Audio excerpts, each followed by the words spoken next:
What's up guys, Spin Firearms here, and today we're going to be doing a little review of the Smith & Wesson M&P Bodyguard 380. Now, this is obviously a very thin pocket pistol designed firearm from Smith & Wesson, and so far I absolutely love it. I actually used to have one back in the day and got rid of it because it was causing a lot of issues, a lot of malfunctions, but we went back and got one because I absolutely love pocket pistols. I love comparing them, and honestly, I love shooting them at the range. I love dealing with the recoil and so on. But before we get started, hit the like button, drop a comment, put an emoji down below, tell me more ideas for videos, tell me what you carry today. I don't care what it is, it all helps. But first off, let's start by comparing it in size to some other popular firearms, right? This right here is just a Smith & Wesson Shield 40, same as the 9mm size, basically.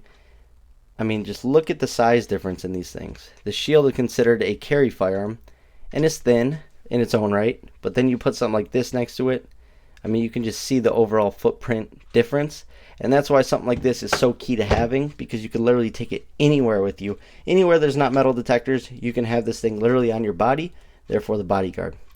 So far, the sights are just regular pocket pistol sights. You're never going to use your sights with a pocket pistol. It just is what it is. This is an up-close and personal firearm. This is a get-off-me gun. This is a backup gun. So sights don't really matter, but this thing is very shootable and very accurate. This right here is a Hellcat Pro. I mean, look at the size difference. That's why over here I always preach, get a pocket pistol. Get something that you can conceal, and not a single person would ever have a single idea that that's what's in your pocket or that's what's even in your waistline. These are definitely crucial. And if you hear me making this mistake while talking like I just did, I just had dental work. I'm still a little numb, so it is what it is, but you can make fun of it in the comments because that will help as well. Things about the M&P Bodyguard 380 that I like so far. The finish. Smith & Wesson always has a great finish on their firearms, and you can't beat it. I also like the serrations on my Smith & Wessons. Like I said, the sights are decent. You're never going to use them. But overall ergonomics for a pocket pistol is pretty good. You're never going to get more than 2 fingers on a pocket pistol. It just is what it is. But the overall ergonomics for what it is, they are good. The texturing could be a little grippier, but it's got plenty to hold on to. I might put some grips on it, not sure. Probably some Handle Elite grips. And yeah, it's 6+1 of 380, a decent setup. Now, obviously it has been cleared. It's always cleared prior to the video, but sometimes we will show it on here for YouTube purposes. This is the #1 complaint, other than reliability. I've heard a lot of people have had issues with their Bodyguard, but that's a lot of pocket pistols in general. They're just smaller. They tend to be cheaper. Therefore, they're not as reliable as your average, like your Hellcat Pro, you're never going to have an issue with. Or your Shields are just reliable as can be, just solid firearms. Whereas a lot of the pocket pistols do have issues. So far, I've had good luck with it, not a single issue. It even feeds the ammo that I run, which is Underwood defensive ammo. But yeah, let's get that trigger. And it is hammer fired. I mean, look at that. That's why a lot of people don't like it.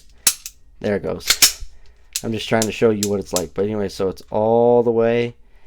But I wouldn't say it's so much like gritty. It's pretty smooth. But it's long.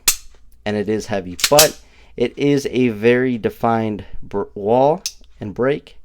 Oop. Wow. That's where the problem lies for a reset. Wow. You hear that? That's not your reset. That's your reset. So that could sort of hang you up. If you're going simply based off feel and being audible and stuff, you will not get that reset. You will think it's... Ready? Wow, that is a false reset. I don't like that. I didn't notice it while shooting though, but that's because you had headphones on and stuff like that, ear protection, and I knew the trigger's long, so I just sort of let it get all the way out. But once again, it's not a big deal. The trigger is very shootable. It's very accurate. And once again, it's a get-off-me gun.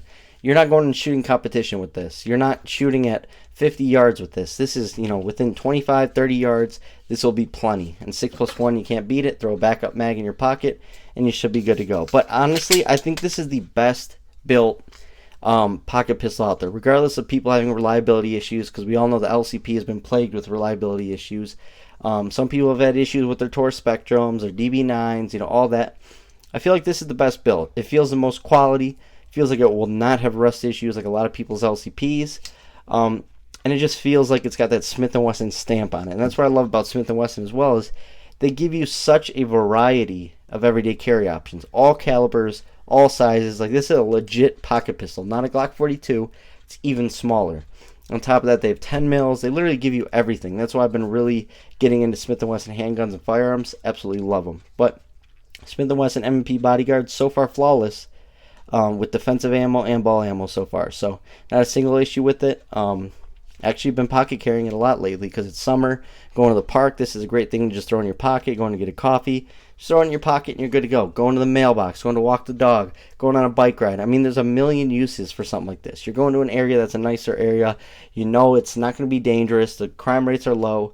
You just need something small, or even something like this. There's certain places I go where I don't want to print, whether it's a family event or whatever it is, because I know there's people there that do not like firearms and will have a freak out literally if they know you're carrying one. So something like this just saves a lot of hassle, it saves a lot of headache, but at the same time you can still protect yourself and your family. But if you are going to carry a pocket pistol, shoot it at the range. I don't care what anyone says. Put one mag through it when you go. It is what it is. Just get used to what you carry. Know what you're carrying. Know how your trigger is on your carry firearm. These are all very, very important things. Know how you're going to draw. If you're carrying a pocket pistol, your overall way that you're going to draw your firearm is completely different and change. If you normally appendix carry and then go to pocket carry, it's completely different. There's a lot that goes into it. You have to get the holster off. You have to get your hand positioned properly for when you're going to pull up. I mean, there's a lot of stuff. Being able to shoot from the hip and so on. So always train with whatever you're carrying. And that does go for pocket pistols. So appreciate you guys. Once again, drop a like, drop a comment. It means a lot to me.